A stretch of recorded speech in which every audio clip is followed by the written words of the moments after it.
মাশাআল্লাহ, এমন একটা মরিচ গাছ যদি বাসায় থাকে তাহলে 12 মাসই মরিচ পাওয়া যায়। এত মরিচ ধরে, মাশাআল্লাহ মাশাআল্লাহ।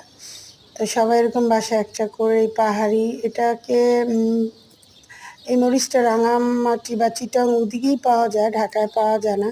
তো আমি অনেকবার গাছটা লাগিয়েছিলাম, হয়নি। এবার মাশাআল্লাহ হয়েছে।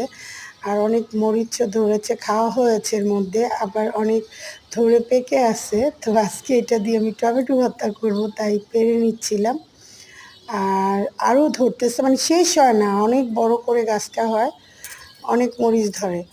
তো মরিচের দাম যতই বাড়ুক না কেন সমস্যা হবে না এরকম একটা গাছ বাসায় থাকলে। তো সবাই ভালো থাকবা, সুস্থ থাকবা, বেশি বেশি করে গাছ লাগাবা। Thank you for watching.